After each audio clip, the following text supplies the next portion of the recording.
Let's get live to the epicentre of the typhoon, Fukuoka. Eoin Sheahan, good morning to you. Good morning, lads. How are things? How's the hand, first off? Very good, actually. It's not looking too bad. It's come down another bit overnight. And I just want to say, on behalf of myself and the people of Ireland, thank you very much, Adrian, for all your help the other night, sorting out a hospital for me. I think the people deserve to know what goes on behind the scenes. And it was great man management from your behalf, Adrian, so thank you for that. Yeah, thanks for that, Eoin. That's excellent to give the viewers a bit of an insight to what goes on in our worlds that is utterly boring for them. But I'm just happy that you're here and you're alive, I suppose, is probably the main objective there. Any initial signs of this typhoon where you are? No, there isn't going to be any signs here for a while either. Maybe once it starts to hit the mainland, we might get some remnants of it here, which could be wind, it could be a bit of rain. The conditions say perhaps a little bit of a gale, all right, on Saturday, but I think really there is still uncertainty as to the exact magnitude of what version of the typhoon will actually hit the mainland, let alone what version will actually hit away from the eye of the storm. So there has been some suggestion now over the last 12 or 18 hours that the super typhoon will lose its super edge by the time it actually gets to Japan, that it is currently a super typhoon, but it might actually be downgraded a little bit more by the time it actually gets to Yokohama. That is the hope. That is positive news. Of course, you just don't know. Of course, it could continue on its strength. It could, of course, change course a little bit as well. So we just don't know fully at the moment, but it does seem things are looking a little bit better. They couldn't have got much worse, but a little bit better than we were 24 hours ago, especially when it comes to perhaps the likes of Scotland versus Japan going ahead in Yokohama on Sunday night.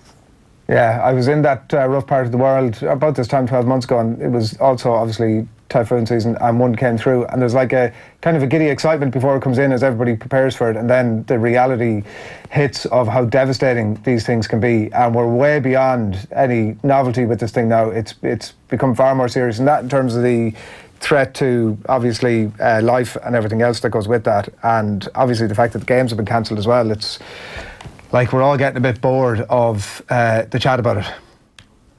Yeah, completely. I think it's set in now. Like, I think I kind of feel bad for saying this, but there's kind of like a lighthearted nature to the idea of actually going to a country where there's typhoons happening for a big tournament before we came over. But then you actually see what Typhoon Hackside did to Chiba. It devastated the place. Like, I mean, this is not a thing where you're like, oh, this is novel. This is something that you can kind of take lighthearted whatsoever. I don't think anybody feels that. I think people genuinely appreciate the real threat that this poses to human life, especially if it is essentially Category 5 hurricane coming through the country over the next couple of days. Nobody here is like, well, at least we've got a story to talk about, or at least it's another level to the World Cup. We might have been saying that tongue-in-cheek before the tournament started when we were thousands of miles away.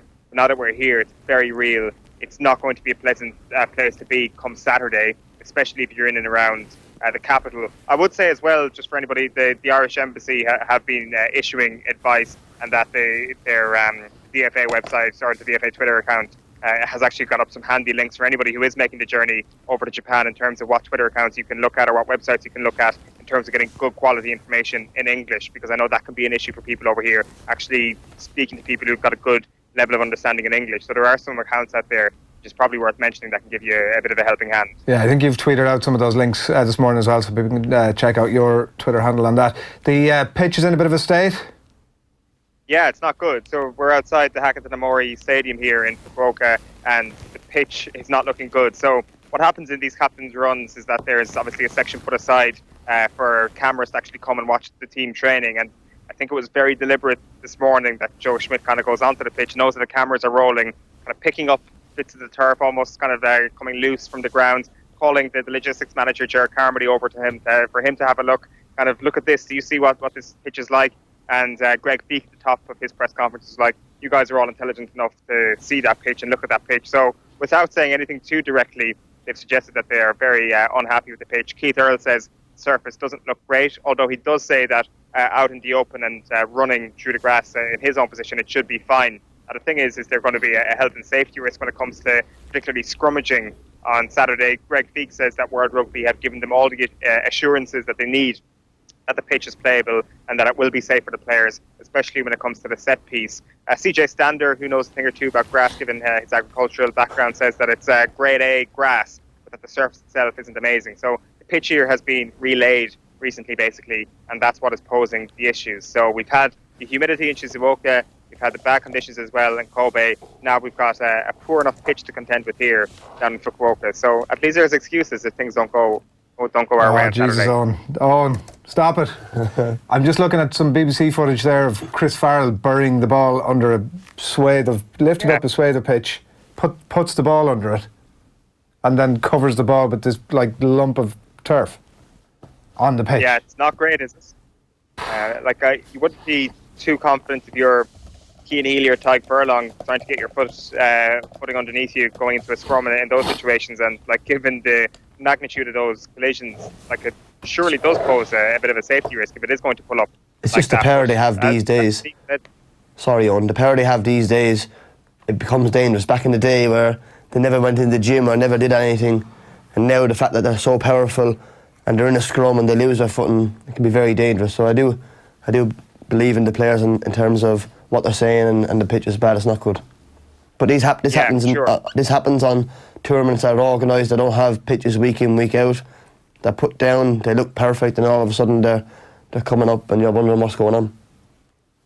Yeah, like I would wonder as well if there is going to be some remnant of the Typhoon here, but you do get winds and rain and then a pitch that's cutting up. Like it could be all of a sudden very nasty conditions. If the game was played right now, to be honest with you, Adrian, taking away the pitch, it's perfect. It kind of feels like a normal autumn day in Ireland. The humidity, the sweat on the ball, it's not a special excuse when it comes to Japan anymore. This feels like we're in Ireland at the moment. It doesn't feel bad, but it could get worse over the next couple of days, and that could add a different layer. Like, I don't know, like when you talk about the scrummaging there as well, the other elements, aside from health and safety, is discipline. Like the referee, according to Peak, is well on top of this. He knows exactly what the situation is, but like, I mean, does it allow for a little bit more skullduggery? Can people say, "Oh, the pitch is why I didn't commit properly there into that scrum or whatever"? So I don't know. It's going to be interesting to see how things develop, especially over the course of the 80 minutes on Saturday. Yeah. Any major lines out of this morning's press conference? Well, they were asked again about the Typhoon, and the party line from Ireland is we're just going to focus on ourselves. I'll be very interested to see how that party line changes, were we to finish second in the pool and come up against a New Zealand team who now have an extra few days rest. I asked Keith Earls earlier on, actually, just kind of generally, how would he feel if he was in a quarter-final? If it was any team coming up against England, France or New Zealand, coming up against a team that have got extra rest. And he made the point that actually they will be using it to their advantage, the fact that they've had an extra game this weekend. Like I kind of said it tongue-in-cheek in the show yesterday that, you know, the All Blacks, it could be a bit further down the rusty track than Ireland would be. But I think that's very much clutching the straws at the moment. I think a rested All Blacks is a far more terrifying prospect than one that's had to go through a bit of a bruising game.